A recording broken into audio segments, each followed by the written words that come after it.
¿Listo? Bienvenidos chicos a otro capítulo más de La Neta Late, podcast de confianza. Pura confianza con el podcast, señores. Así es. ¿Qué tocó hoy, hermanazo? Pues hoy queríamos hablar de un tema que como que se venía calentando desde hace tiempo, ¿no? Y que nos llamaba mucho la atención, que por diferentes razones no lo habíamos sacado, ya que había habido muchos temas de actualidad que ameritaban que habláramos de ellos. Sí, justo. Pero por fin encontramos el espacio y es de una civilización que probablemente sea una de las razones por las cuales estamos aquí el día de hoy, o sea, como humanidad, ¿no? Que es la Atlántida. Correcto, la Atlántida, señores. Es que sí, como dices, han habido varios temas. El Hanta. Yo creo que no tardamos en probablemente hacer uno de la Evo. No. ¿No? Sí, exacto. O sea, que ya lo sacaron hace muchos años, ¿te acuerdas también? Sí. Sí, ya quieren hacer otro brote de eso y tal. Sí, quieren aprovechar y ver cuál cuela, ¿no? A ver, exactamente. Yo creo que es eso. Están intentando, vieron que ya no coló. Creo que cuando más cerca estuvieron fue con la primera, la grande. Ajá, exacto. Y coló un poco, pero no como ellos esperaban. Y siento yo ahorita que ya es una agenda que está muy comprometida para ellos, ¿no? Sí, justo. Pero se vienen cosas fuertes. Sí, yo creo que sí, como lo hemos platicado varias veces, yo creo que se viene un nuevo reseteo, güey. O sea, ya sea natural o prefabricado, vamos a llamarlo. Sí, no, natural no lo creo. También sería prefabricado. Exacto. Pero sí, güey. Sí, no sé, por decirlo de alguna forma. Pero bueno, hoy toca la Atlántida, señores. La Atlántida. Pues arrancamos. Nos arrancamos, hermano. ¿Tú qué tienes, hermano? ¿Qué nos puedes contar sobre el tema, güey? Pues mira, traigo aquí varias cosillas. Y bueno, aquí primero traigo sobre Roberto Colom. Muchos se van a preguntar quién es Roberto Colom. Lo digo porque yo también me lo preguntaba, no sabía quién demonios era, pero yo investigué. Y bueno, es un catedrático de Psicología Diferencial en la Universidad Autónoma de Madrid y forma parte de una lista de científicos más relevantes a nivel internacional. Para los que luego dicen que somos un podcast únicamente conspiranoico y demás, ahí están los factos, lo pueden buscar. Y si no, yo les hago el favor de agregar a la liga cuando empiecen los ataques. Ya saben cómo soy. Internacional en el Ranking of World Sciences World Top 2% de científicos, elaborada por la Universidad de Stanford de Estados Unidos. ¿Por qué les cuento todo esto? Bueno, este cuate tiene un blog y saca varios artículos para diferentes revistas, universidades y demás. Y aquí habla uno en específico sobre ¿es la Atlántida un mito o una realidad? Y dice, literal, en el siglo XIX los expertos se reían a mandíbula batiente de quienes sostenían que la ciudad de Troya, descrita por Homero, era liada, pero existió realmente, que no era un mito, y los eruditos pensaban que era ridículo ponerse a excavar para intentar encontrar algo salido de la mente calenturienta de un poeta griego. Inicia así porque obviamente trae factos, ¿no? Dice, bueno, sin embargo, remando encontró viento y marea, algunos persistieron en la búsqueda guiándose estrictamente por las descripciones homéricas sobre la ciudad. En 1870, Heinrich Schliemann, perdón el alemán, comenzó excavaciones en Giraslik y encontró unas ruinas en Lyon. Los restos mostraban la exactitud de las descripciones de Homero. El mito se convirtió en realidad palpable y los escépticos dejaron de reírse. Y aquí pone una foto, no dudo que se alcance a ver. Órale. Pero es muy parecido a lo que nos han pintado en general sobre la Atlántida, incluso la película de Disney de Atlantis la pinta muy similar. Buenísima. Sí. Entonces, bueno, o sea, ahí está como bote pronto, ¿no? Porque yo creo que puede ser tanto realidad como ficción. No sé realmente en estos días qué es realidad, qué es ficción. Estamos tan bombardeados de información y demás que es difícil a veces discernir. Vivimos en el mundo del revés. Justo. Fíjate que ahorita estaba recapitulando información porque es algo que ya había visto hace muchos años. Pero ahorita empecé a recopilar para prepararlo para el podcast y es una información que a mí me apasiona muchísimo. Hay unas tablillas que se le atribuyeron a Hermes Trismegisto, supuestamente descubiertas por ahí de los años 20, los años 30, que se llaman las tablillas Esmeralda, de Tot el Atlante. Ajá. Que Tot el Atlante es esta deidad, ¿no? Sí.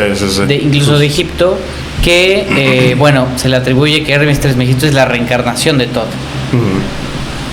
Y él menciona ciertos pasajes de la historia de la humanidad que no reflejan en absoluto pues lo que ha sido la historia convencional, ¿no? Correcto. Esos relatos hablan de que pues hubo una civilización llamada Atlántida que digamos que hubo un momento donde había armonía porque la ciencia, o mejor dicho la ciencia y la conciencia iban muy de la mano. O sea, estaba, digamos, de alguna forma armonía en la conciencia y la tecnología, ¿no? Pero lo que empezó a suceder es que hubo ciertas personas dentro de la civilización de Atlantis que empezaron a buscar más poder, más control, ¿sabes? O sea, porque Atlántida, el propósito de esa civilización era entrenar y desarrollar la parte mental del ser humano. Sí. Porque anterior a ellos había una civilización que se llamaba Lemuria, que había practicado y trabajado mucho la parte del corazón, mucho la energía femenina, pero Atlántida venía como que a balancear la parte masculina, a trabajar más la parte de la ciencia, la tecnología, ¿no? El desarrollo de la parte mental. Y bueno, digamos que el propósito y la parte oficial estaban trabajando de alguna forma para la luz, para la conciencia, para la evolución espiritual del ser humano, pero hubo una facción de ellos que querían como que escaparse un poquito de la necesidad de trabajar la parte de la conciencia y el corazón y obtener ciertos conocimientos, obtener determinada información a través de ciertos atajos, ¿no? Como que evitar el trabajo interior, evitar el tema del corazón y la evolución de la conciencia desde ese lugar. Claro. Y se engancharon más con la parte mental. Entonces, parece ser que empezaron a buscar la forma de abrir portales para contactar con entidades que desde otros planos les estaban ofreciendo esa tecnología que ellos tanto buscaban y ese desarrollo que tanto estaban anhelando. Sí, güey. Entonces, de alguna forma logran abrir el portal de una manera un tanto clandestina, ¿no? Porque no toda la Atlántida es lo que quería, pero había una facción que estaba obsesionada con eso. Como siempre, esos pequeños grupos de poder, ¿no? Exactamente. Sí. No fallan, no importa. No, exacto, se repite la historia, ¿no? Sí. Y entonces abren esos portales y es ahí donde se rompe de alguna forma esa pequeña membrana del espacio-tiempo que nos separaba de lo que hoy llamamos el mundo astral, pero el mundo astral bajo. Entonces es ahí donde empiezan a entrar entidades, ¿no? Los arcontes, los reptiles, todas estas entidades satánicas, demoníacas, como quieras llamarle. Pequeños diablillos. Exactamente. Y entonces es ahí donde los grandes sabios y la gente más evolucionada y las autoridades espirituales de la Atlántida, ¿no? Obviamente trabajando bajo conciencias que estaban incluso fuera de este mundo, pues decidieron que lo que se tenía que hacer era inundar la Atlántida, ¿no? Y acabar con la civilización para proteger, digamos que la vida en el planeta. O sea, porque si no era probable que tuviera que eliminarse toda la existencia en este lugar. Entonces se inunda la Atlántida, pero de alguna forma parece ser que hay ciertas entidades que logran sobrevivir y camuflajearse entre seres humanos. Sí. Que se hacen pasar por seres humanos y a partir de ahí pues es donde empiezan a introducirse en las altas cúpulas y esferas y logias y reinos, etcétera, y es ahí donde empiezan a hacer su desmadre, que de hecho coincide mucho con la historia de la conversión masiva de los askenazis en Europa del año 800, ¿no? Que es cuando se convierten masivamente al judaísmo, ¿te acuerdas? Pero en realidad seguían practicando sus mismas cosas, pero uno entiende ahora que eso no venía ni siquiera de este mundo, ¿no? Tenía un origen muy antiguo. El origen antiguo, por ejemplo, también de esa religión, güey, está más ligado. Perdón, pero es la realidad. Está más ligado a entidades negativas que a entidades positivas. Sí, claro. O sea, ahí podríamos entrar después en un tema complejo que serían las religiones en general, porque hay tanto cosas muy buenas como cosas turbias, como cosas ocultas, como bueno. Exactamente. En fin. Pero exactamente. Ahora, eso que dices pues es que también si lo llevas incluso, güey, a temas bíblicos y demás. Diluvio, inundación de Atlántida. Claro. Diluvio, Tartaria, Mudflow, ciudades enterradas. O sea, ya si vas engranando todo, güey, o sea, dices... O sea, ¿por qué dice esto aquí? Y esto lo pintan como ficción, pero pudo haber sido una realidad. Incluso, absolutamente. Por ejemplo, creo que si no mal recuerdo, no me hagan caso, no me acuerdo si fue Platón o Aristóteles. De lo que viene ahorita sí me acuerdo quién es, de esto no me acuerdo quién lo dijo, pero en su momento dijo, si algún momento llega un buen hombre a intentar cambiarlo todo y a intentar enseñarnos cómo va bien la vida, lo van a matar o lo van a crucificar. Pues ahí está el caso de Jesus, claro, ¿no? Lo que pasó. Y te estamos hablando de años antes de que llegara. Ahora, por ejemplo, Platón, y ahorita les leo lo que dice, era fiel creyente de la Atlántida. O sea, él casi aseguraba su existencia, ¿no? Y esos cuates, filósofos antiguos, tanto griegos como romanos, a mí en lo personal se me hacen tipos bastante elevados. O sea, sí. no es hablar de que lo decía, lo dijo. No, eran gente muy elevada que aparte practicaba la conciencia de una forma muy superior a lo que hoy en día se hace de manera normal, ¿no? Sí. Regresando al tema, porque quería tocar ese punto. Vale. Bueno, habla de estos hermanos cabezas de serpiente que se camuflajean entre los seres humanos y es ahí donde sobreviven y entonces empieza otra vez el despapalle. Pero entonces es aquí donde dicen el más grande truco de estas entidades no es que sean tanto fuertes físicamente, que también, sino que su más grande arma contra el ser humano es el ilusionismo, que te engañan con las imágenes, con las ilusiones, ¿no? Te hacen querer buscar la zanahoria, ¿me entiendes? Como el dinero, no es que el dinero está mal, el dinero es abundancia, pero ya en obsesión, ¿me entiendes? Sí. Poder, todas estas cosas, y todo en desequilibrio. Y él dice que había ciertos sonidos que lograban romper la frecuencia de la ilusión, o sea, que a través de ciertos sonidos que eran conocimientos ocultos podían lograr romperse esas ilusiones y podías lograr ver las entidades tal cual son y no como aparentaban ser. Justo. Yo conozco gente que ha visto muchos de estos pues en meditaciones o que las ha visto físicamente, ¿no? Y no es que estén drogados ni nada, sino que tienen una capacidad de percepción de la realidad muy superior a la normal. Sí, claro. Y luego, fíjate que hay una caricatura que se me hace brutal, y esto es un primado negativo muy cabrón, que es del que se está hablando, que es Conan el aventurero, esa caricatura del 90 y tantos. Ajá.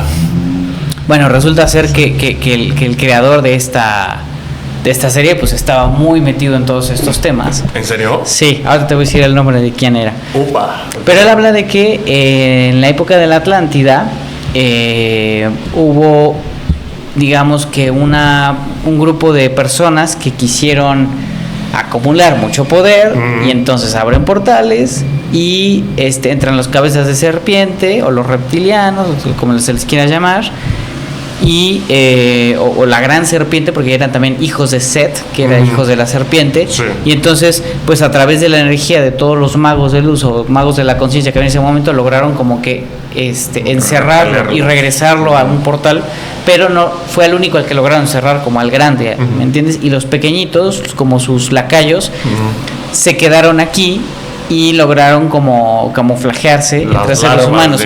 Y fue lo mismo, o sea, es lo mismo. Uno encuentra una correlación brutal entre la caricatura, ¿no? Sí, güey. Caricatura, sí. Y entre estas tablillas que datan de hace miles de años. Sí. Y vuelve lo mismo también. Y van a decir, este cabrón como chinga con su Biblia. Pero también, güey, o sea, siempre ha sido representado el mal como una serpiente. O sea, se supone que la que tentó a la mujer fue la serpiente, güey. Se supone que la que siempre representa el mal es la serpiente. O sea, no sé si son coincidencias, no sé si así nos lo van... O a lo mejor incluso es o sea, ya si te lo pones a filosofar de más, a lo mejor es el engaño de nos los hacen ver como malo y en realidad es lo bueno. Ya no sabes, güey, ¿no? No creo. Sí, en este sinceramente mundo no revés, creo. Pero sí. O sea, ya a este punto ya te pones a filosofar y a pensar y es como... Y siento lo que pienso está mal y lo estoy pensando al revés y a lo mejor esto está bien y esto está mal y bueno, ya. Sí. Pero ya son cuestiones que mi cabeza empieza a girar y luego hace cortocircuito, ¿no? Sí, claro. Pues es una opinión muy personal, güey. Pero no, A lo que iba. No siento que es coincidencia que tanto en escritos como filósofos, como catedráticos, como teólogos, Biblia, etc., etc., digamos que engloben todo al mismo mal. Sí, claro. ¿No? Claro, que haya tantas coincidencias. Exacto. Hay un señor que a mí me gusta escuchar porque de pronto tiene una información bien loca y lleva años hablando de lo mismo, ¿no? Se llama con X Javier Pedro, está en YouTube también, es un señor español así con el cabello largo. Xavier Peter, exactamente. Y él habla de todo el tema de la Atlántida también desde hace muchos años. Y él habla que justamente la razón por la cual termina cayendo la Atlántida es pues porque la ciencia rebasó por mucho a la conciencia. Entonces es justamente lo que pasó, es en este abuso, este deseo, o sea, cuando el anhelo se distorsiona y se convierte en deseo, porque el anhelo es algo más noble, es algo del alma. Pero ya cuando se vuelve deseo es cuando existe la creencia de la separación y es donde se alimenta todo el plan en el que se formó la caída de la Atlántida. Y de hecho él menciona que básicamente las almas que estamos en este mundo, y yo creo que por eso de pronto hay como muchos miedos y muchas cosas como atrapadas en el inconsciente porque hubo una inundación masiva muy fea.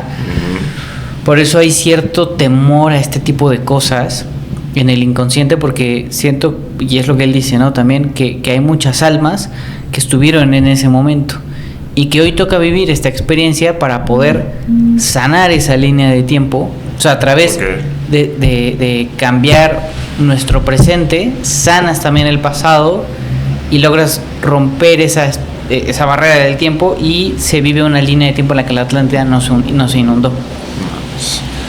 Pero eso estaría increíble. O sea, si en algún momento llegamos a ese nivel de poder literal salvar líneas de tiempo o brincar entre líneas de tiempo. Sí. ¿Te imaginas? Yo creo que sí pasó. Ya pasó recientemente. Se saltó una línea de tiempo muy cañón. Sí. Yo lo sentí en el 2020. Sí, pero hay gente, o sea, es que, bueno, más bien, creo que no me di a entender. Hay gente que yo creo que sí puede a lo mejor acceder a ello más de forma consciente, güey. De que dices, ya me salté de línea. Y hay personas que pues, ni cuenta nos damos, o sea, que estamos aquí. Exacto. Como, sigo en mi misma línea, güey. Y a lo mejor ya brincamos, como dices, no te das cuenta. O exacto. Sea, yo en lo personal no siento que sea de los güeyes que se da cuenta. O sea, yo siento que llevo la misma línea de tiempo desde que nací hasta la fecha. Sí. Sí, no sé a qué se deba eso, pero sí. Yo siento que hubo un salto muy cañón. Yo lo sentí en el 2020, güey. En el 2020 es donde lo sentí brutal. De hecho, siento que soy otra persona. O sea, como que no soy el mismo, ¿me entiendes? Como que hubo algo. No sé cómo llamarlo. Y muchos hablan de que también hubo un salto en la línea de tiempo en el 2012. ¿12? Sí, José Luis París habla de que el 21 de diciembre del 2012 es cuando hubo un cambio a una nueva era. Obviamente no es que todo fuera a ser marcado así, tajante, pero que empezó a haber un cambio paulatino, también por el tema astrológico, el tema de calendarios, el tema justo energético. Me estaba acordando, creo que en el calendario maya era el fin del mundo. Exacto. No me recuerdo. Sí, pero no es que fuera, o sea, ya estaba mal interpretado decirlo como un fin del mundo, que es como lo conocíamos todos aquí, sino que era el fin de una era, el fin de un ciclo, y hay un nuevo ciclo, ¿me entiendes? Y vuelven a empezar. Y es un ciclo de luz en el sentido de que se abre toda la información, y es justo lo que hemos estado viviendo. Si no viviéramos en una línea de tiempo positiva, al menos es mi sentir, no estaría saliendo a la luz todo lo que ha estado saliendo estos meses y estos años. Seguiría todo igual, seguiría todo hipercensurado, seguiría todo súper controlado, ¿me entiendes? Eso me llama mucho. Hoy en día hay una disidencia muy cañona, o hay una autoridad, siento yo, en cada uno que está permitiendo que esas cosas ya de pronto no cuelen como colaban antes, ¿sabes? Sí, justo. Está grueso, o sea, yo vuelvo un poco a lo mismo. Ya hoy en día siento que es cada vez más difícil saber qué es bien, qué es mal. O sea, porque ya siento que la línea es muy delgada. Ejemplo, ¿no? O sea, hablando de políticos, yo siento que hay cosas que ha hecho muy bien Trump. Hay cosas que ya están cruzando esa línea, que ya no son tan buenas. Sí. Lo mismo, por ejemplo, con el Ayatolá. Tuvo sus buenas cosas, tuvo sus malas cosas, pero claro, esa pequeña línea ya hoy muy difícil, es complejo discernir de ella. O sea, porque ya es cada vez es más delgada, y sobre todo con el famoso, lo justifico con... Porque ya ves que hoy en día está todo muy maquiavélico, o sea, con el fin justifica los medios, y pues es que nos van a destruir, no, pues vamos a volar Irán, güey, o sea, no, tampoco, también eso es gente inocente la que está ahí, ¿no? O sea, es ir viendo con pincitas qué está bien, qué está mal y qué no. Sí, y qué es lo que se está dando, ¿no? En todo el mundo, porque al menos es la sensación que me da, que esto que estamos viviendo justamente es la oportunidad de cambiar algo que hicimos mal en el pasado, ¿sabes? Como hoy tienes una oportunidad, tal vez menos intensa, menos fuerte por el contexto, o sea, bueno, a ver, es muy importante también, pero me refiero a que tenías más tecnología antes, ahora tienes menos, pero con esa menor tecnología, a ver qué haces, ¿no? Sí. Y eso siento que son los saltos que por eso estamos aquí, ¿no? Esa es la razón por la cual hemos encarnado en este momento de la humanidad. Y es que, a ver, mira, o sea, con el tema específico, güey, de la tecnología, hay muchas cosas que nos ayudan, no te lo voy a negar. O sea, yo que, pues sí, me dedico a la fotografía y XY cosas, sí. Pues también, por ejemplo, con el tema de invernaderos, con el tema de, pues del café, bueno, en fin, tú sabes, tú no te lo tengo que contar, tú sabes perfectamente a qué me refiero. La tecnología es una parte que nos ayuda mucho. Sí, es fundamental. Pero también es una parte que nos ha vuelto muy inútiles. O sea, nos ha vuelto muy inútiles. Lo veía apenas con mi novia, ¿no? Decía como de... Y con mi novia y con mis primos, no sé, nos fuimos a un X lugar o a Y lugar. Sí. Y pues Maps, abre Maps, exacto. Lo pones en el coche, lo pones en el celular. Antes nuestros abuelos con un mapa, güey. A ver, güey, ¿dónde estoy? Tal, sí, ¿no? sí. Y orientarte. Exacto, o gente que se orientaba por el sol, ¿no? Efectivamente. Muchas cuestiones así, que hoy en día lo tenemos totalmente... Ya lo tienes tanto en el teléfono y agilizado que... Estamos totalmente desorientados, hermano. Antes, por ejemplo, para conseguir información, o te ibas a la biblioteca, güey, o no sé... te comprabas tu libro, o en el mejor de los casos, te lo hablo que soy un tipo de los 90s, tenías en tu casa tu computador sota con tu pantallota y en carta, güey. O sea, si bien te iba para buscar ahí la información de la escuela y lo que tú quieras, pero era más complejo, porque tenías que buscar en una biblioteca, como lo era en carta, el archivo por archivo, a ver cuál traía la información que tenías. Ahorita agarras el teléfono, le hablas a Gemini, le hablas a ChatGPT, le hablas a la que tú quieras, y, oye, ¿cuándo fue esto? Oye, ¿qué pasó aquí? Oye, ¿qué pasó? Básicamente te vuelve un inútil. Te vuelve un inútil, dejas de leer, dejas de a lo mejor buscar por ti mismo cierta información. Que a ver, vamos, buscando información ya tan concreta, dejas de ver otra información que antes también te enriquecía. Sí, exacto. O sea, es tanto buena. Es que yo creo que eso va a ser bueno o malo dependiendo de cómo sea utilizada, porque también la tecnología nos va a permitir tener más tiempo que nunca, y hoy tenemos más tiempo, aunque vivimos en el corriendo, ¿no? Y estamos ocupados la mayoría del tiempo y estamos moviéndonos, pero la verdad es que la tecnología nos permite también tener mucho más tiempo libre del que tenían nuestros antepasados cuando no había refrigeradores, por ejemplo, tal, ¿no? Sí, entonces, y eso escuchaba el otro día de Mario Sabá, que es un experto en cábala. Él decía, tenemos más tiempo que nunca, pero hay más crisis existencial que nunca, porque ese tiempo no está siendo utilizado para nutrir el interior, sino está siendo utilizado para buscar cada vez más cosas en el afuera. Y entonces, ¿qué pasa? Que la gente que cree que va a obtener respuestas a través de lo material, un día se va a dar cuenta de que lo material nunca le dio esas respuestas. Y entonces, o hay de dos, o entras al mundo interior, ¿no? Al mundo de la conciencia, o pelas, porque o sea, se vuelve muy fuerte el tema o sea, hay un momento donde la crisis existencial te va a hacer que voltees a ver, porque si no, no vas a sentir que tiene sentido tu propia existencia, ¿no? O volteas a la conciencia, el mundo interno, el tema espiritual, etcétera, o vas a vivir una vida extremadamente plana, en el sentido de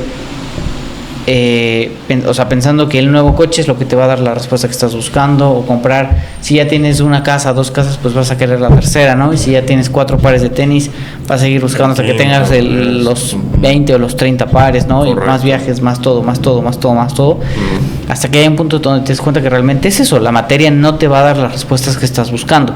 Es una herramienta maravillosa, pero es algo que nos permite tener ese tiempo para poder nosotros interiorizar. Exacto.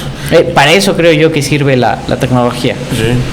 Y al final del día también eso es en parte materialismo y demás, y jamás te vas a sentir lleno, güey. O sea, jamás te vas a sentir lleno. El que quiere uno siempre va a querer un segundo, un tercero, un cuarto, un quinto, y siempre vas a querer más y más y más, y no te vas a sentir lleno.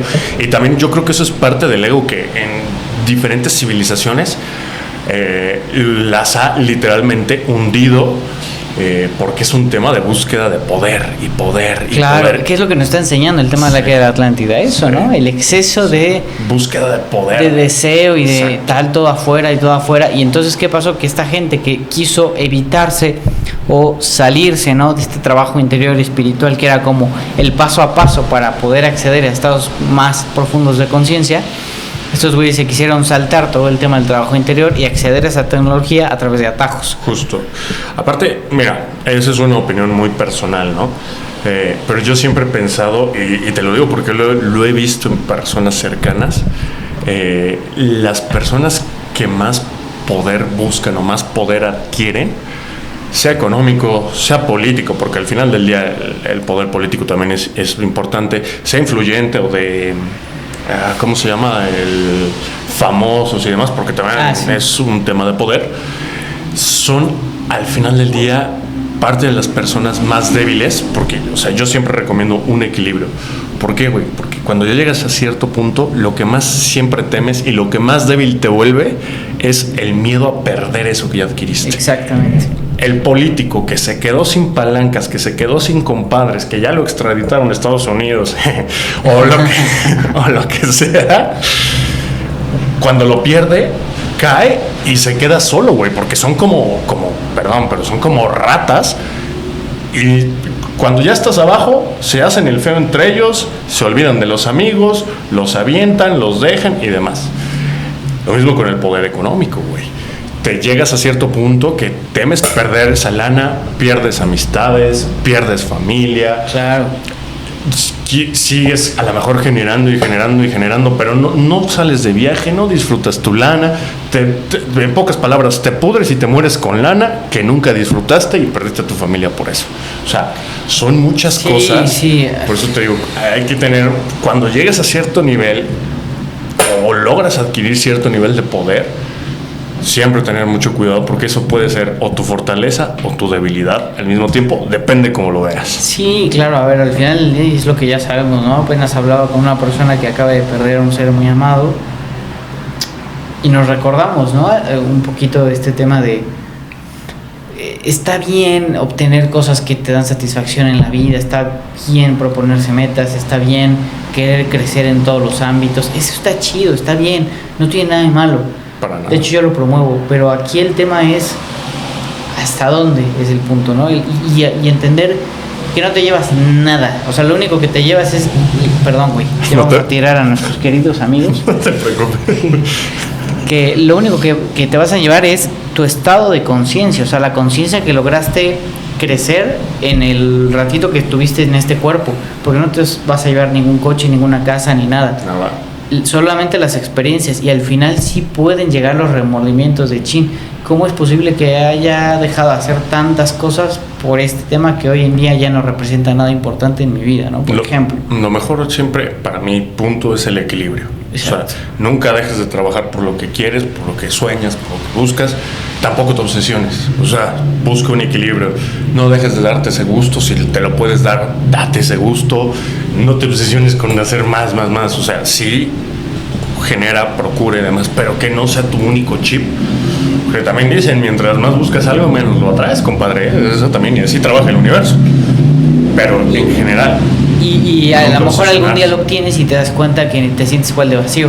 Ves que hay una entrevista que le hacen a el de la máscara, Jim Carrey. Uh-huh. Él en una entrevista dice, me encantaría que todo el mundo tuviera, porque a mí me pasó, que todo el mundo tuviera lo que siempre ha querido y obtenga todo lo que ha soñado en cuestiones materiales, para que se den cuenta que no va por ahí, ¿no? Tipazo, o sea, y no lo conozco, güey, pero es que lo suplantaron apenas, ¿no? Lo cambiaron, nos lo cambiaron. Es justo, tipazo, pero no lo clonaron. El original nos lo cambiaron. Lo clonaron.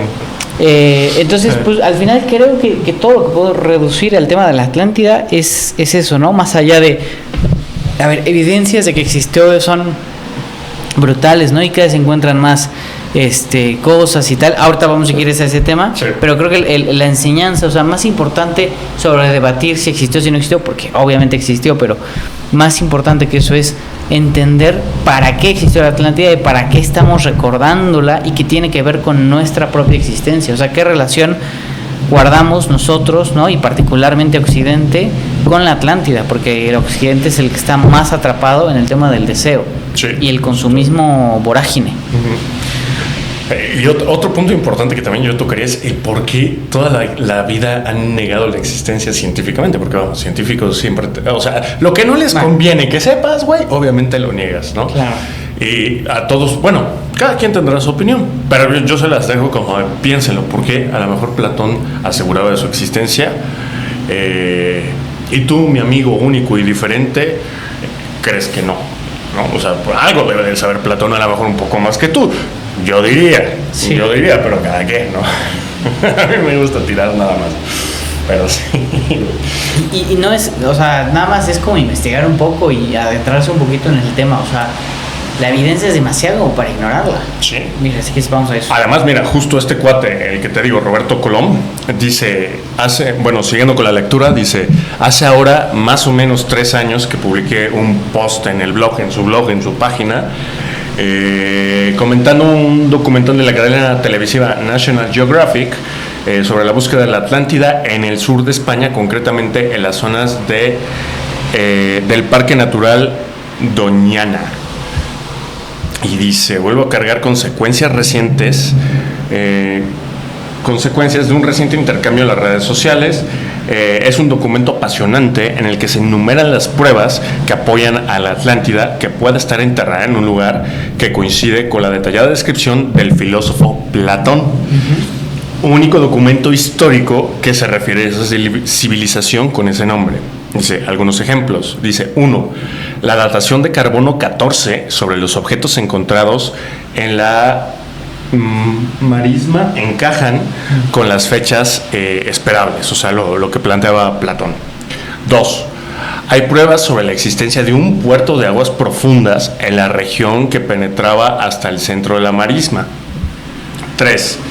La tomografía eléctrica, eso también está como bueno, de resistividad la tomografía eléctrica de resistividad identifica restos de paredes situadas bajo la superficie.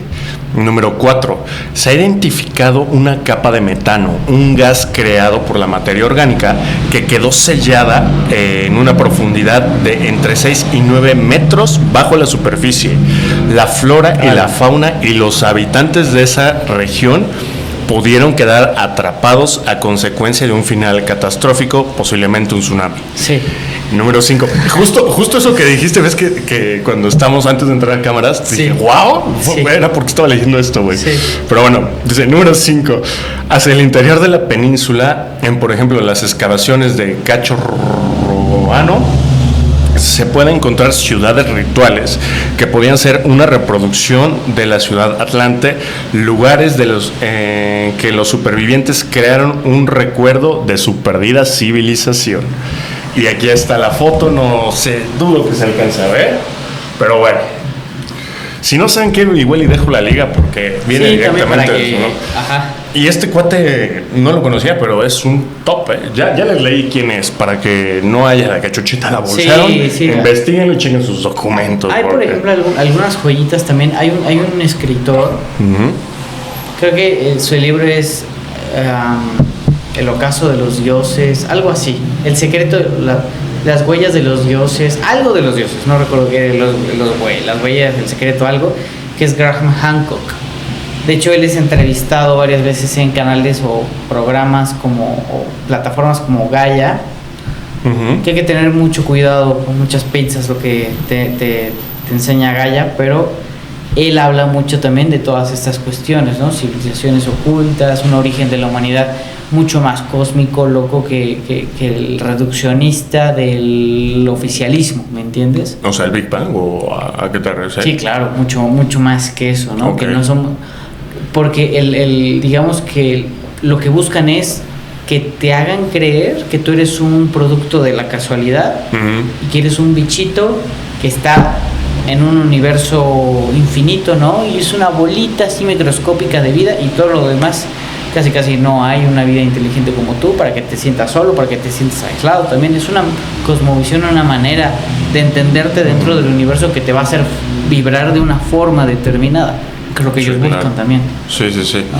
Sí, quieren que te sientas un borrego más dentro del rebaño. Claro. ¿No? Entonces, por eso también te ocultan de todo esto, porque el origen de la humanidad es mucho más cósmico, fascinante, místico, divino, ¿no? Literalmente divino, de lo que se nos ha hecho creer siempre. Sí.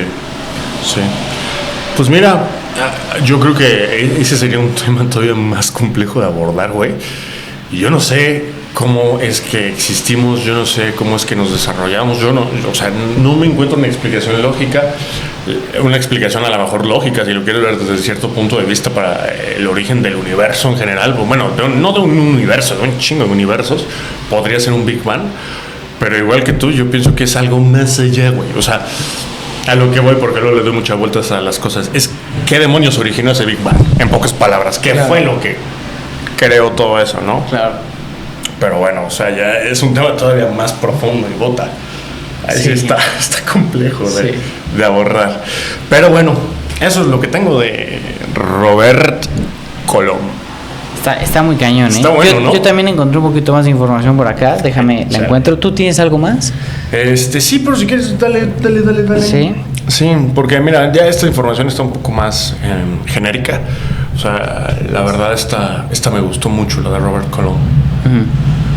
Sobre todo por el nivel de tipo que es. O sea, no es ningún güey que nada más agarró y escribió ya. O sea, es catedrático y demás. Claro.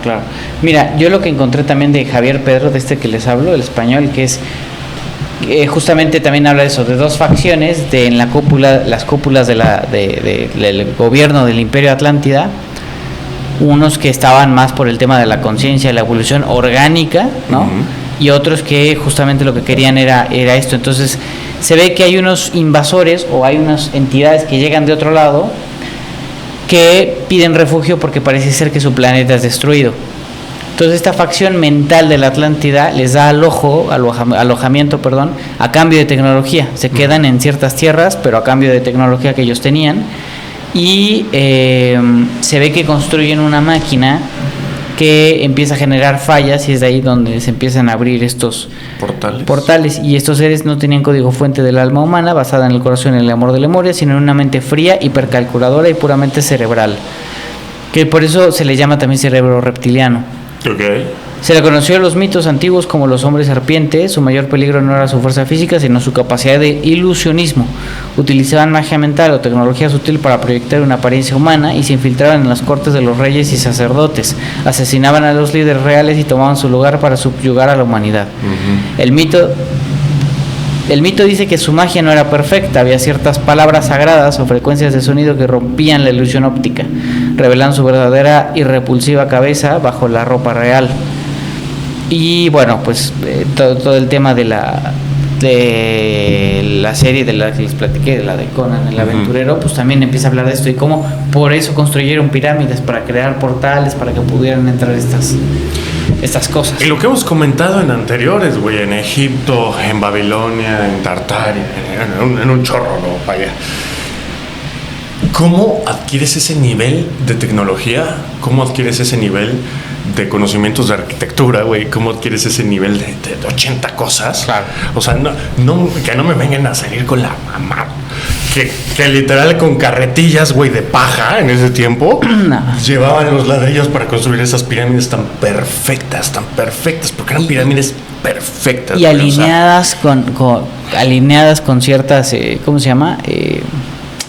constelaciones, ¿no? Perfectamente alineadas con constelaciones. Sí, exacto. Que Además, tienen una forma que se asemeja muchísimo, visto desde arriba, a circuitos eléctricos, por ejemplo, ¿no? Justo. Entonces, en pleno 2026, güey, hay construcciones en Ciudad de México, hay construcciones aquí en Puebla, que con el más mínimo movimiento de la tierra ya se está cayendo. Hay una torre muy famosa ahí en Puebla, no voy a decir el nombre del fraccionamiento ni demás, porque puedo meter en problemas, que tampoco es nada barata, son carísimos los departamentos, porque hoy en día está cada vez más cara las bienes raíces y demás. sí, es una burbuja también. Pero después del terremoto del 17 o 19, si no mal recuerdo, ¿El del 17? creo que sí, el fuerte, fue el del 17, ¿no? Acá. Sí, el 19 fue el SARS. No me acordaba que hubo uno en el 19. No, fue el 17, güey. ¿Fue el 17? Sí, pero hubo uno en el 19, ¿no? No, ya con el SARS tuvimos. Ya bastante. Sí, ya bastante nos dieron ahí, pero que está literalmente fragmentado, güey, y la gente no tendría protección civil. Digo, siempre y cuando les des, esos güeyes dicen, no es mi problema, si se cae, pues los que se mueren son ellos, pero no deberían de estar en pie hoy en día. En Ciudad de México lo mismo, güey, o sea, hay un chorro de edificios en la colonia Roma y en demás que no deberían de estar habitables, y con un pequeño terremoto pasó eso. ¿Cómo te explicas que en pleno 2026 hayan construcciones, o antes, obviamente, o hayan construcciones así, con la tecnología, el conocimiento y todo lo que tenemos, y hay pirámides de hace siglos levantadas y sin un maldito rasguño, güey, y trazadas perfectamente, apuntando perfectamente, en algunas al sol, otras a la luna, otras a las estrellas, otras a la casa de Juanita, güey? O sea, ¿cómo te lo explicas? Exactamente. Y entender qué propósito y qué objetivo tenían también, ¿no? Porque luego ves que también te quieren narrar la historia de que eran construidas como sarcófagos, casi, ¿no? Que eran templos, o sea, que eran como... ¿Cómo se llama esto? Sí, donde ponen a los muertos, tumbas. ¿No? Ok. Como tumbas, sí, o sea, también, pero no hay ninguna consistencia en haber creado tal magnificencia, ¿no? Sí. Aparte, si los egipcios hablaban de que había que embalsamarte y había que protegerte de cierta forma y tenías que hacer un trabajo espiritual previo antes de la muerte para poder pasar al más allá, te ponían tus moneditas. Era por algo, ¿no? Al cuidador del río Aqueronte, ¿o no? Pero eso era en Grecia, en la antigua Grecia, Caronte. El que te llevaba al más allá, ¿no? Pero el de la balsa. El de la balsa, sí, era Caronte, creo. Era Caronte, sí. Tienes toda la razón. Sí, le tenías que pagar con una moneda de plata, ¿no? Te ponían, creo que una por ojo, por si las dudas, por si se te perdió, tuvieras la otra. Sí, exacto. Como mi tarjeta esa, qué bueno que tenía la otra. Sí, bueno, lo estoy buscando, Julio, pero al final, mira, siempre hay un backup, siempre hay un plan B que te ayuda. Una segunda tarjeta SD. Como el precavido vale por 2. Qué bueno, güey. Pues sí, güey, al final, mira, también igual si quieres en otro podcast podemos hablar del tema de Lemuria, porque era como la contraparte a la Atlántida. Sí. Era otra civilización. Parece ser que, a ver, no por nada la Atlántida estaba ubicada y no por nada se llama Océano Atlántico, ¿no? Exacto. Lemuria era como la femenina, ¿no? Digámoslo así. Exacto. Eran como las amazonas, vamos a llamarlo de alguna forma. Más o menos. Pues, sí, había una energía femenina predominante, ¿no? Sí. Pero también había como que mucha brujería y cosas así. ¿Sabes? Sí. ¿Te gusta DC? DC, pero háblame más, porque no ubico nombres. Batman, La Mujer Maravilla, Constantine y todo eso. Sí. Yo siento que ahí también hay un chorro de cosas. Claro. Me encanta, o sea, yo soy 100% fan de Batman. Hay una película, güey, creo que son los Eternals, pero no sé si es de DC o de... Esa creo que es de Marvel. De Marvel, perdón. Creo. Es que no sé mucho de superhéroes, pero bueno, creo que hay una película que son los Eternals, ¿no? Y estas entidades que depredan a la humanidad. Marvel. Y estos que son los protectores, y todo se originó desde Babilonia, ¿no? Y desde entonces ha habido este tema. ¿Neta? Sí. Esa la voy a ver. Sí, y te ponen los jardines colgantes sumerios y todo, o sea, está súper locochón. Nice. Siempre hay que tener cuidado con la información que nos ponen en películas, pero está súper locochón. ¿Sabes qué? Yo de una época para acá, güey, o sea, siempre que veo algo, ¿has visto el meme de Leo DiCaprio sentado en el sillón que hace así? Ajá, sí. Veo algo y digo, Como que te están avisando, te están preparando. O sea, ya mi mente juega como... Exacto. Eso está medio conspiranoico. Exacto. O sea, ya veo todo como con otros ojos. O sea, no sé cómo llamarlo, güey. No sé cómo llamarlo. Sí. No, pero te entiendo perfecto. Es así como ya hay que empezar a ver las cosas, ¿no? Más avispado y empezar a ver cuáles son los mensajes que empiezan a querer mostrarte a través de películas, canciones, todo, ¿no? Justo. Apenas estaba viendo un video de David Wilcock, el que falleció apenas, ¿te acuerdas? Que lo suicidaron. Sí. Y él hablaba de cómo ellos, estas entidades, pues de alguna forma muchos de ellos pierden su alma o pierden su inmortalidad más allá de este juego, pues por todo el karma que generan. Sí, claro. Por un lado, buscan reducir el karma mostrando lo que hacen. Entonces, a través de canciones, películas, shows, etcétera, te muestran lo que hacen. Entonces, de alguna forma eso reduce el karma porque muestran que ellos no te están engañando, te están mostrando realmente lo que están haciendo. Justo. Y tú eres el que se los está comprando. Y eso se llama primado negativo y actuar desde la disonancia. Bueno, la disonancia cognitiva es cuando ya una verdad ya no te resuena y muchas cosas. Pero al tema al que yo quería llegar con todo esto es que se me fue el avión. Bueno, es estar avispados y empezar a ver la realidad y la vida con otros ojos. También hay una película que escuché mucho hablar de ella, sobre todo de Javier Wolkoff. Escuché hablar de esa película que se llama Ready Player One. Creo que es del 2018. Okay. Y del tema de la simulación y todo, que sería interesante verla. ¿Radio Player One? Ready Player One. Ready Player One. Ready. Y hay otra que se llama... Es una de ciencia ficción súper loca que habla de nazis, la luna... ¿Ah, sí? Sí, si quieres ponen ahí en Google películas sobre nazis, la luna, dinosaurios. No. Sí, se llama... A ver qué te sale, güey. Porque hay dos partes, de hecho. Y de hecho te ponen ahí los nazis como medio reptiles también y tal. Iron Sky, de Common Race. Iron Sky. Sí. Ah, cabrón, está muy cañón. Y del 2012, digo, no es tan vieja. No, esa es la 1 y la 2 es como del 17, una cosa así, o 19, si no me equivoco. Iron Sky, ajá. Sí. Ah, pues si la quieren ver, se ve buena, Se ve buena. Y bueno, también, a mí particularmente lo que decíamos, ¿no? La película de la Atlántida, Atlantis, el Imperio Perdido, ajá, te lo muestran desde siempre. Esa ¿no? película de Disney es buena también. La de Disney, también buena, el tema de cómo trabajas con los cristales, con los cuarzos, con tecnología que hoy en día no aplica en el mundo en el que vivimos, ¿sabes? O no existe como tal. A ver, y te voy a decir una cosa, si hay alguien con el poder mundial de manipulación y económico para pintarte lo que tú llamas como... ¿cómo lo llamas? Primado negativo. Es Disney. Ah, por supuesto. Es Disney, güey. O sea, no hay productora más grande en el mundo como Disney. Sí, claro. Y ¿sabes qué estaba escuchando? Y le voy a dar ¿cómo se llama? Cuando le doy el crédito a la esposa del primo de mi novia, que hay un nuevo CEO en Disney. Corrieron un chorro de personas, como creo que comentó ayer que como 1,000 personas, y que Disney va a volver a los buenos valores, señores y señores. Se acabaron las inclusiones forzadas, se acabaron las todo ese tipo de cosas. Sí. Se acabó. Me gusta, pero habría que preguntarnos el por qué. Porque ya viste que salió en una nota que todo el tema woke, todo el tema que financió BlackRock durante años no sirvió de un carajo y ya iban a dejar de meterle lana. Exacto. Qué raro que ahorita Disney regrese a los valores tradicionales y a las buenas costumbres y lo que tú quieras, ¿no?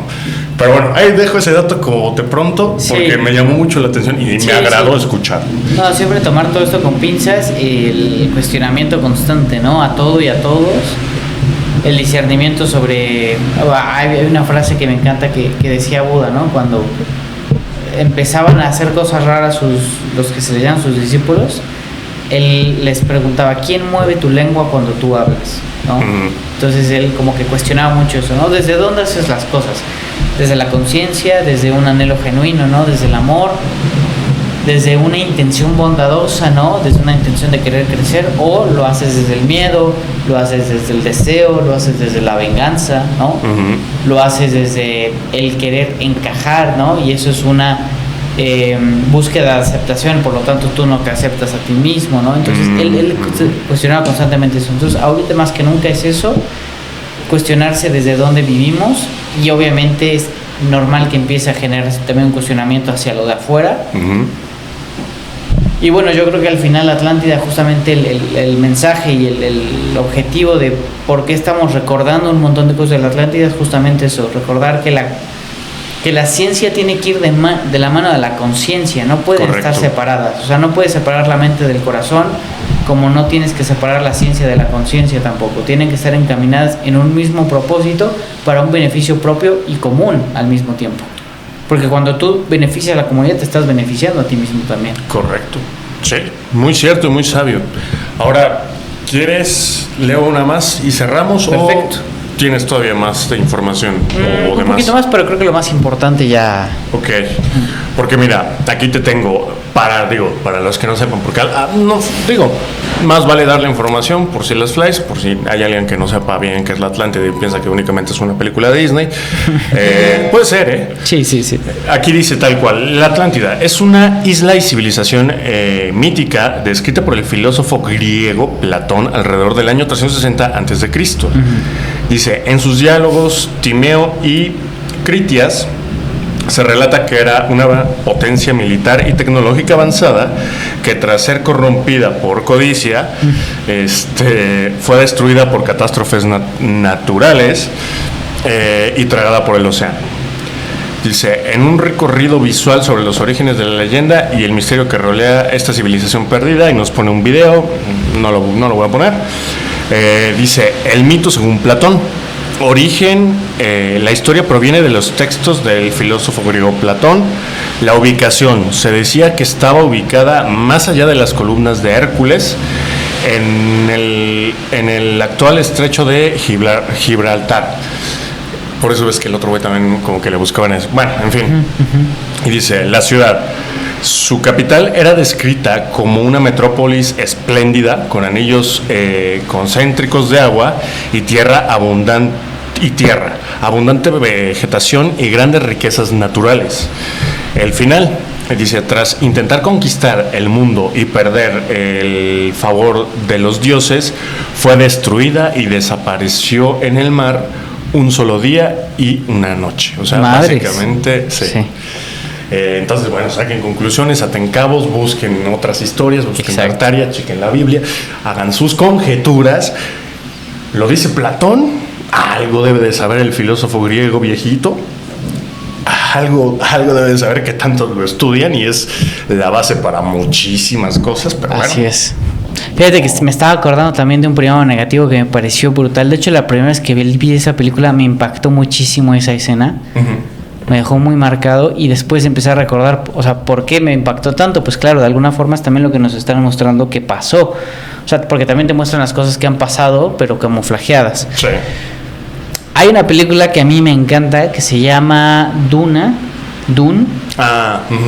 ¿No? Sí. Con Timothy Chalamet, y Zendaya. ¿Sabes qué? Mi novia me ha dicho 80 veces que la veamos, pero cuando veo que dura como 3 horas y media, sí es como de... O sea, pero güey, sí, se van rapidísimo. ¿Sí? Neta está, y a ti te va a encantar. ¿Sí? En la 1, haz de cuenta que está, creo que son los Atreides y los Harkonnen, si no me equivoco. Bueno, digamos que hay una alianza galáctica cuyo propósito y objetivo es mantener la paz y mantener de manera constante la extracción de algo que se llama la especia, que es un polvo que se utiliza para muchas cosas y que es como el material más preciado para la civilización en ese momento. Es como una especie de polvo que no solamente tiene beneficios físicos, químicos, tal, sino también como espirituales. Okay. ¿Sabes? O sea, es como Mad Max, pero del polvo. O sea, que todo el mundo se va. Mad Max. Ah, bueno. Creo que no. ellos se pelean como por gasolina, güey. Ah, ok. Ajá, entonces, bueno, la pintaron también como la gran cosa, la vi. La voy a ver, güey, la voy a ver. Porque esto de alguna forma, en la especie yo la siento como algo así, como una combinación entre oro, diamantes, o sea, todo en polvo, ¿no? Pero al mismo tiempo tipo como algo que te hace accesar a estados muy cabrones de información, te hace como ver cosas que otros no pueden ver, ¿me entiendes? Ya, ok, sí. Como lo entiendo, ¿no? O sea, que es la cosa más preciada por todo el cosmos. Literal, la última coca del desierto. Exacto. Y hay una raza que obviamente quiere tener el poder y el control y quiere ser como los príncipes de ahí. Ajá. Bueno, ya hay una historia que habla de lo que pasó antes, ¿no? Pero bueno, que se llaman los Harkonnen. Entonces, de alguna forma, logran convencer a uno de los Atreides de que desactive su campo de protección. Y entonces, mientras lo desactivan, llegan estos desde las estrellas, los invaden y los matan a todos. Y se hacen con el poder. Ajá. Y me hizo una relación brutal porque dije, es que esto es lo que pasó en Atlántida. Como que nosotros bajamos nuestro campo, nos convencimos de bajar la retaguardia, bajar nuestro campo, permitirle la entrada a estos güeyes. Sí. Y estos güeyes fueron los que empezaron a hacer el desvergue y medio. Y es ahí donde todo valió madres. Ajá. Exacto. Parecido al caballo de Troya, güey. O sea, sí. También ahí está ahí, en Caballo de Troya. Entonces... Es que siempre, perdón, no, te interrumpí. Pero siempre el Caballo de Troya fue lo mismo, fue un traidor, güey. O sea, siempre hay un imbécil, siempre hay una persona que lo hace o por poder, o por traición, o por coraje, o por algo, y siempre manda la fregada al resto de la civilización, ¿no? Y hablo tanto del Atlántico como de las películas, como de, bueno, en fin. Exacto. Perdón, te interrumpí. Y eso es que el mensaje es lo que te enseña qué pasa cuando tú te dejas llevar por el deseo. Pues por ejemplo, el libro de Enoch habla de todo el desmadre que se armó aquí en la tierra cuando los ángeles, los hijos de los dioses, ¿no? Bajaron y se enamoraron de las mujeres humanas y las desearon y se les despertó muy cabrón la lujuria y les hicieron el amor y las embarazaron y de ahí salen los gigantes y los gigantes son los que empiezan a hacer el desmadre y medio, ¿no? Sí. Pero es porque sucumben ante el deseo y el deseo es lo que siempre me dice Valeria, es como esa separación con el amor. O sea, dice, el deseo termina donde empieza el amor. Y José Luis París habla de unir ambas, ¿no? Unir amor y deseo en una misma dirección. Entonces, creo que aquí es, pues, no rechazar como tal esos deseos, sino poder canalizarlos y llevarlos a una posibilidad un poco más elevada cada vez, ¿no? Algo que te pueda ayudar a construirte y que te nutra, no que te destruya, ¿no? Sí. Y que te una más, no que te desvincule de tu núcleo, ¿sabes? O sea, como que te ayuda a crecer, no que te haga involucionar y te haga un ser que solamente está buscando lo material, ¿no? Sí. Porque un día te vas a dar cuenta que como la materia no te da ninguna respuesta, vas a crear una crisis existencial muy cabrona. Sí, en la madre, todo el tiempo que perdí, ¿no? Amigos, familia, lo que quieras, pues, claro, conseguir X o Y cosa. Sí. También he escuchado uno que se llama Gerardo Curio, me encanta. Y él dice, a ver, una vez cubiertas las necesidades básicas, dice yo que una vida muy, muy normal. Una vez cubiertas tus necesidades básicas, yo tengo la misma capacidad de felicidad que el hombre más rico del mundo. Yo tengo la misma capacidad de ser feliz o más que el resto. Sí. Y no se trata aquí de ser conformismo, sino entender, ¿no? Y ahora la conciencia. Te voy a decir otra cosa, ya si nos ponemos más filosóficos, y ya si quieres lo dejamos para otro podcast, tendremos que enlistar cuáles son realmente nuestras necesidades básicas. La madre, el trueno que acaba de caer, ¿eh? Sí. Esto va a quedar grabado. Sí, va a sonar el rum. Pero bueno, ¿cuáles son nuestras necesidades básicas? ¿Y cuáles son las necesidades básicas que durante años nos han impuesto? Claro. O sea, porque ese también es un tema que sería complejo. Súper apasionante. Incómodo también, porque complejo. te hace tener que romper cosas, pero vale mucho la pena. Sí, porque al final del día tú eres perfectamente capaz de cultivar tus alimentos, de cuidar a tus animales, de construir tu propia casa, de hacer 800 cosas, pero el sistema te ha dictado durante mucho tiempo el compra, consume, ve, compra, ahorita están carísimas las propiedades, tienes que hacerte una Sí, y la idea de que etc. eres exitoso si te compras tu coche, tu casa, tu todo, ¿no? Sí. Y ahí es donde también es una delgada línea entre qué es lo básico, qué es una necesidad básica de primer mano y qué es una necesidad básica que nos han metido creada. un chip. Sí, y desde dónde hacemos las cosas. Si te compras También. algo por gusto, porque lo disfrutas tal, es súper válido, ¿no? Está padrísimo. Pero si lo haces buscando llenar un vacío, es ahí donde empieza el tema y donde uno tiene que empezar a hacer cuestionamientos más profundos. Exacto. ¿Desde dónde quieres vivir tu vida, no? Justo. Pues bueno, hermano. creo que al final la enseñanza de la Atlántida es bastante clara, ¿no? Sí. Y pues tratar de llevar a cabo en nuestra vida esa conciencia. Correcto. ¿Algo más que le quieras agregar, hermano? Creo que aquí quedó, hermano. ¿Sí? Sí. Nos vemos Bueno, nos vemos para próxima, otro, muchachos. Chao. Chao.